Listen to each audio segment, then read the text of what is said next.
Ladies and gentlemen, it is a distinct pleasure this morning to have a guest on our show. I've been playing this guy's soundbite, I don't know, maybe since 1996. I don't know how many times I played it. But now that the Weather Underground has their first presidential candidate elected to a second term of office, I thought maybe it'd be a good idea to bring Larry Grathwohl on, FBI informant, who burrowed into the Weather Underground in the 1970s. Bill Ayers, Bernadine Dorn, those folks. And, the same wonderful folks who brought you a dead policeman in San Francisco. He has a book called Burning Down America. I believe it was 1976. It's being reissued in honor of some of the new professorships that have been awarded to people like Kathy Bodine, who's going to go to Columbia. And who knows? I mean, Dzhokhar Tsarnaev, he could get a professorship at Columbia, too, if he plays his cards right.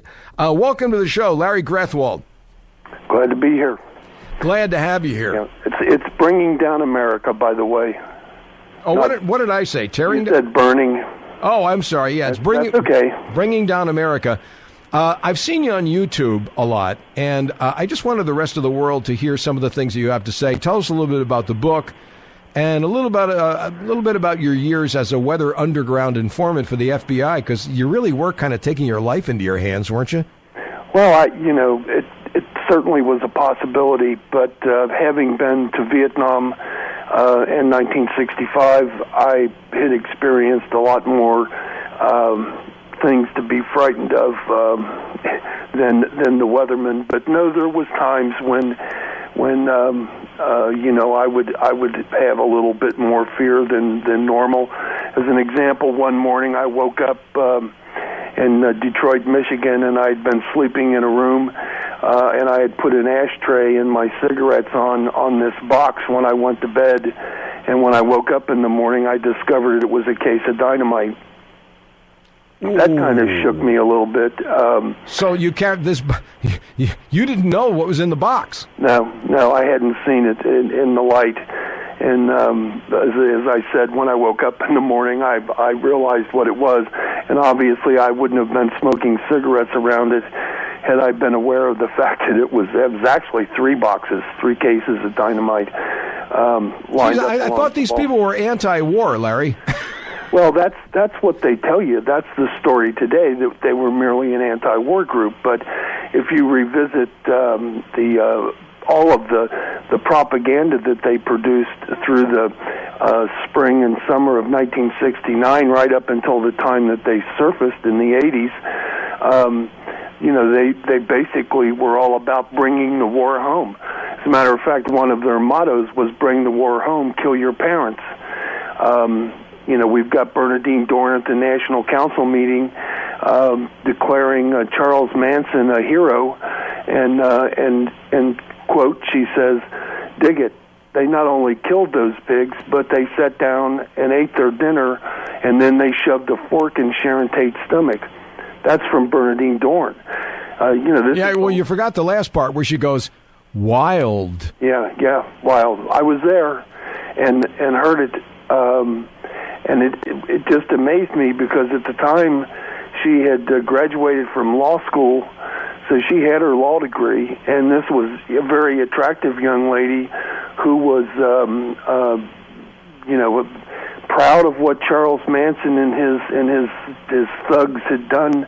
And if you remember, Sharon Tate was 8.5 months pregnant. Of course, the fork wasn't shoved into her stomach. It was La Bianca, but that's beside the point. At that time, it was believed to have been Sharon Tate. Just amazing. I was at a meeting in Cleveland, Ohio. Mark Rudd, Bill Ayers, Linda Evans, several other people, key leadership people. This is when the decision had been made to go underground, and we were being divided up into various groups, FOCOs as they call them, which was really a cell of about 4 or 5 people. And during that meeting, a conversation ensued regarding what was going to happen if we overthrew the government. And of course, it changed from not if, it's when we overthrow the government. And their greatest fear was the counter-revolution, and they accepted the fact that they were going to have to send about 100 million Americans into re-education centers, and that of those 100 million people, approximately 25% or 25 million would have to be eliminated. And by eliminated, I mean killed. And again, you're in a room with 25 people who almost all of them are college graduates. Some of them have postgraduate degrees, and they are seriously discussing what they're going to have to do in order to eliminate 25 million people. It's surreal sometimes, and well, usually communism starts murdering people after they're in place. These guys were talking about it before they even won. Yeah, yes. Well, and in the bombings, I was part of a group in Detroit that was planning to blow up the 13th Precinct in the Detroit Police Officers Association building. It was decided by Bill Ayers to send me to Madison, Wisconsin before this bombing was completed, but someone went ahead and did it, and fortunately the bombs didn't detonate, but they found 13 sticks of dynamite at the DPOA building and 34 sticks of dynamite at the 13th Precinct. Roofing nails and fencing staples were part of the bomb, and of course that's for the shrapnel effect. You don't put shrapnel into a bomb to destroy property. You do that in order to destroy people, and that's what the people did at the marathon, the Boston Marathon bombing. They used BBs and ball bearings. Well, no, I wanted to ask you about that because, see, I've seen Bill Ayers in interviews where he talks about how, well, we didn't mean to destroy anybody. We didn't mean to kill anybody. We were just setting off these bombs so that people would take notice of our message. Mm-hmm. And I'm sitting there thinking to myself, you lying SOB, because you put anti-personnel stuff in those bombs, and the people that are interviewing them, they never challenge them. Yeah, well, they haven't read my book, or they have and chose to ignore it. In some instances, people just don't want to know the truth. But I'm here telling you that Bill Ayers sat across the kitchen table and told me that we were to build these bombs with shrapnel, and that we were to place them in locations at a time when it would kill and maim the greatest number of people. When the townhouse blew up in February of 1970, 3 weathermen were killed, Ted Gold, Terry Robbins, and Diane Otten. They were building bombs to be used at Fort Dix, New Jersey.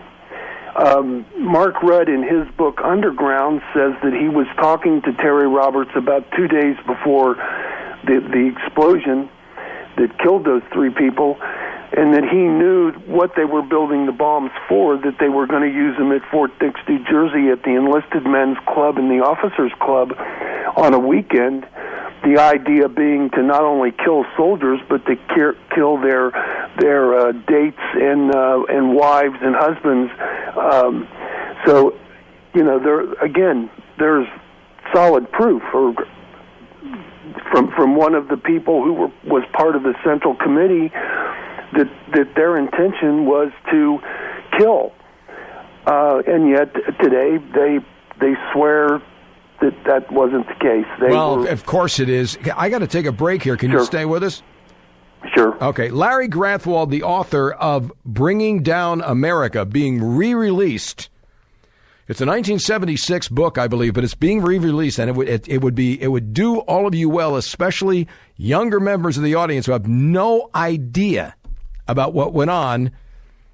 It would be a good idea to familiarize yourself with the ideology and the people who launched your current president into politics. We'll be right back.